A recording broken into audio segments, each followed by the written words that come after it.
Hello students, Osmania university semester 1 financial అకౌంటింగ్లో chapter 1లో ఉండే financial accounting introduction, nature, scope, importance, advantages, disadvantages. ఇలాంటి questions అనేవి ఇప్పుడు మనం చూద్దాము.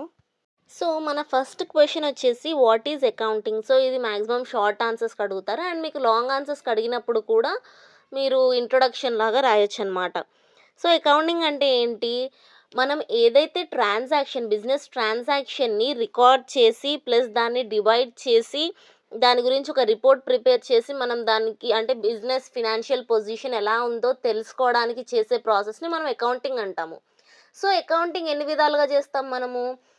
జనరల్ ఎంట్రీస్లో చేస్తాము, లెడ్జర్లో చేస్తాము, ఫైనల్ అకౌంట్స్లో చేస్తాము. ఇలా డిఫరెంట్ అకౌంట్స్లో అనేది మనం ప్రిపేర్ చేస్తామన్నమాట. అకౌంట్స్ అనేది మనకు అసలు అకౌంటింగ్ అనేది ఎందుకు యూజ్ అవుతుంది అని అంటే, మనకి మన బిజినెస్లోకి మనకి ఎంత మనీ వస్తుంది, మన దగ్గర నుంచి ఎంత మనీ బయటకు వెళ్తుంది, అసలు మన బిజినెస్ ఫినాన్షియల్ పొజిషన్ ఏంటి, మన బిజినెస్ అనేది ఎకనామిక్లో ఏ పొజిషన్లో ఉంది, ఏ స్టేజ్లో ఉంది, మనం ఇంకా ఎలా డెవలప్ చేసుకోవాలి అనేది మనం అకౌంటింగ్ ద్వారా తెలుసుకుంటాం అన్నమాట. మీకు ఒకవేళ ఎగ్జామ్లో what is a financial accounting అన్నా సరే ఇదే ఆన్సర్ రాయండి, ఓకేనా? నెక్స్ట్ వచ్చేసి నేచర్ ఆఫ్ అకౌంటింగ్. నేను ఈ నేచర్ని సైడ్ పాయింట్స్ ఇక్కడ ఇచ్చాను, నేను ఓవరాల్గా మీకు ఎక్స్ప్లెయిన్ చేస్తాను, ఓకేనా? Historical in nature.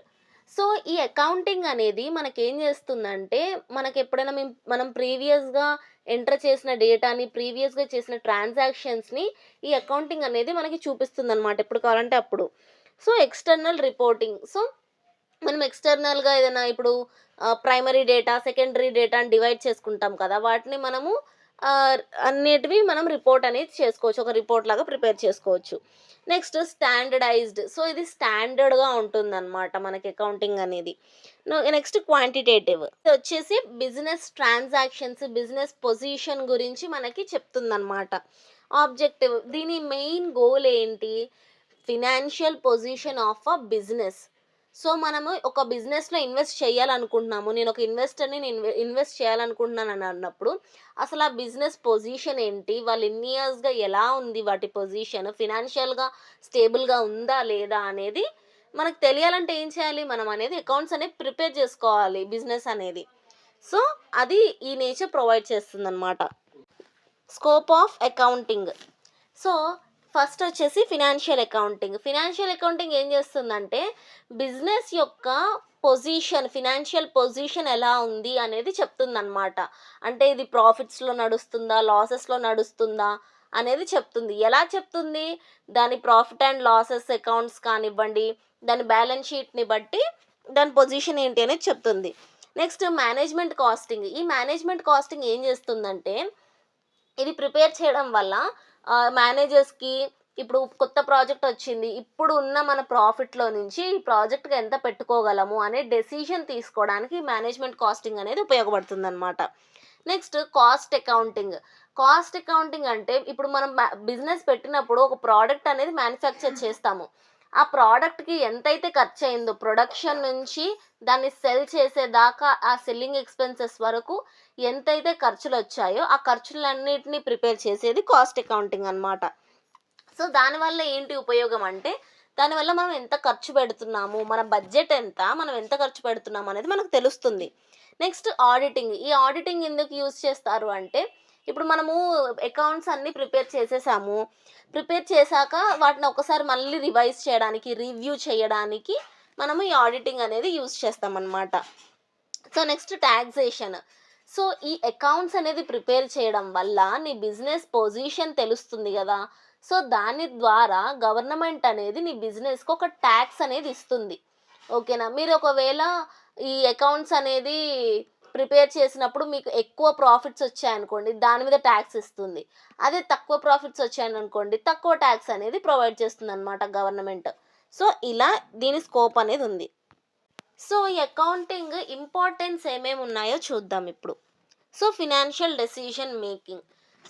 ఈ అకౌంట్స్ వల్ల మనకి మనము ఫినాన్షియల్గా ఏదైనా డెసిషన్ తీసుకోవాలనుకుంటున్నాం, ఫర్ ఎగ్జాంపుల్ ఒక ప్రాజెక్ట్ అనేది మనం తీసుకున్నాము, టేకప్ చేసినప్పుడు ఆ ప్రాజెక్ట్కి మనము ఎంత ఖర్చు పెట్టగలము, ఎంత బడ్జెట్ అనేది తీసుకోగలము అనేది మనము డెసిషన్ తీసుకునేటప్పుడు మనకు అర్థమవుతుంది అనమాట.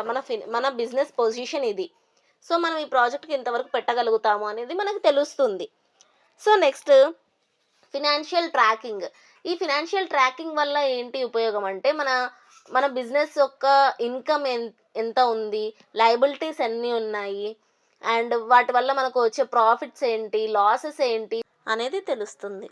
సో ఈ ఫినాన్షియల్ అకౌంటింగ్ వల్ల ఇంకొకటి ఏంటి యూజ్ అంటే, ఇన్వెస్టర్స్ బిజినెస్లో ఇన్వెస్ట్ చేయాలని అనుకున్నప్పుడు మన ఫినాన్షియల్ పొజిషన్ని చూసి వాళ్ళు మన కంపెనీలో ఇన్వెస్ట్ చేయడానికి హెల్ప్ఫుల్ అవుతుంది.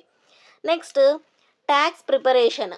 సో మనము అకౌంట్స్ అనేది ప్రాపర్గా ప్రిపేర్ చేస్తే గనక గవర్నమెంట్ మన బిజినెస్ పైన ట్యాక్స్ అనేది ప్రాపర్గా వేయడానికి హెల్ప్ అవుతుందన్నమాట. సో మనం ప్రాపర్ అకౌంట్స్ అన్నీ చూపించాము, ఇది మా బిజినెస్ పొజిషన్ అని చూపించినప్పుడు వాళ్ళు కరెక్ట్ ట్యాక్స్ రేట్ అనేది మన బిజినెస్కి ఇస్తారు. Next financial planning. సో ఈ ఫినాన్షియల్ ప్లానింగ్ దేనికి యూజ్ అవుతుందంటే, ఇప్పుడు వచ్చిన ప్రాఫిట్స్లో నుంచి నెక్స్ట్ ప్రాజెక్ట్కి ఎంత పెట్టాలి, ఎంత పక్కకి పెట్టుకోవాలి బిజినెస్ కోసం అనేది ప్లాన్ చేసుకోవడానికి ఫినాన్షియల్ అకౌంటింగ్ అనేది యూజ్ అవుతుంది. So next business valuation. So మనం సంపాదించే ఈ బిజినెస్లో వచ్చే మన ప్రాఫిట్స్ వల్ల మన బిజినెస్కి వచ్చే వర్త్ ఏంటి, మన బిజినెస్కి ఉన్న వర్త్ ఏంటి అనేది మనకు తెలుస్తుంది. మన బిజినెస్ వాల్యూ ఏంటి బయట ఉంది, సో మార్కెట్లో మన బిజినెస్ వాల్యూ ఎలా ఉంది అనేది మనకు తెలుస్తుంది అనమాట మన ఫినాన్షియల్ అకౌంటింగ్స్ ద్వారా. సో దీని అడ్వాంటేజెస్ చూద్దాము. సో ఫస్ట్ వన్ ఏంటంటే, మనకి accurate data, correct data, constant data అనేది మనకి ఫినాన్షియల్ అకౌంటింగ్ అనేది ఇస్తుందన్నమాట.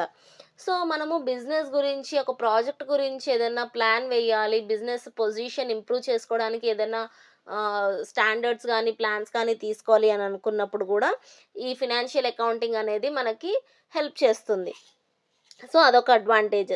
నెక్స్ట్ మనము స్టేక్ హోల్డర్స్ కానివ్వండి, ఇన్వెస్టర్స్ని కానివ్వండి, మన బిజినెస్లో ఇన్వెస్ట్ చేయడానికి వాళ్ళని తీసుకురావడానికి మనకు అది హెల్ప్ చేస్తుందన్నమాట ఫినాన్షియల్ అకౌంటింగ్. సో డెసిషన్ మేకింగ్లో కూడా దీని హెల్ప్ అనేది చాలానే ఉంటుంది. సో దీని డిసడ్వాంటేజెస్ కూడా చూద్దాము. Limited scope. సో ఇప్పుడు మనము ప్రీవియస్గా రెడీ చేసిన మన ఫినాన్షియల్ అకౌంటింగ్స్ని చూస్తాం. Because middle of the year మనము ఫినాన్షియల్ అకౌంట్స్ అనేవి మనం ప్రిపేర్ చేసుకోము. సో లాస్ట్ ఇయర్ ఫినాన్షియల్ అకౌంట్స్ని బట్టి చూసుకుంటాం కాబట్టి, సో దానిలో ఉన్న వాటినే మనం తీసుకుంటాము. ఓకేనా, ఇప్పుడు ప్రజెంట్ ఏం కావాలో అది మనకు తెలియదు కదా.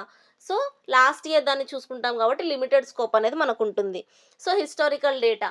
సో ఇప్పుడు మనం చూసుకుంటే ఫర్ ఎగ్జాంపుల్గా గోల్డ్ రేట్ అనేది లాస్ట్ ఇయర్కి ఈ ఇయర్కి డిఫరెంట్ ఉంటుంది కదా. సో లాస్ట్ ఇయర్ మనము చూసుకున్న ఫినాన్షియల్ రేట్ని బట్టి చూసుకుంటే ఈ ఇయర్ ఫినాన్షియల్ రేట్ మేబీ తప్పు అయ్యి ఉండొచ్చు. సో అలాగనమాట, మనం హిస్టారికల్గా మనం చూసుకునే ఫినాన్షియల్ డేటా కరెంట్ సిచ్యువేషన్కి సూట్ అవ్వకపోవచ్చు. Next time consuming. So last year accounts అన్నీ తీసి మనకు కావాల్సిన దాన్ని వెతుక్కొని సెలెక్ట్ చేసుకోవడానికి టైం అనేది పడుతుంది. So next suggestive judgements. So మనం తీసుకునేది ప్రీవియస్ ఇయర్ డేటా కాబట్టి, సో మనం ఎస్యూమ్ చేసుకోవాలి. So last year gold rate ఎంత ఉంది కాబట్టి ఈ ఇయర్ ఇంత ఉండొచ్చు అని మనం ఎస్యూమ్ చేసుకొని ఎస్టిమేట్ చేసి మనం ఒక స్టాండర్డ్ తీసుకుంటాం, ఒక స్టెప్ అనేది వేస్తామన్నమాట. సో అది సజెస్టివ్ జడ్జ్మెంట్ అవుతుంది. మనము జస్ట్ అలా ఎస్టిమేట్ చేసి తీసుకుంటాము. సో ఇవన్నమాట వీటి డిసడ్వాంటేజెస్. ఐ హోప్ నేను ఇప్పటివరకు ఇచ్చిన మీకు ఇంట్రో అర్థమైందని అనుకుంటున్నాను ఫినాన్షియల్ అకౌంట్ గురించి. నెక్స్ట్ వీడియోలో మీకు ప్రాబ్లమ్స్ అనేవి నేను ఎక్స్ప్లెయిన్ చేస్తాను.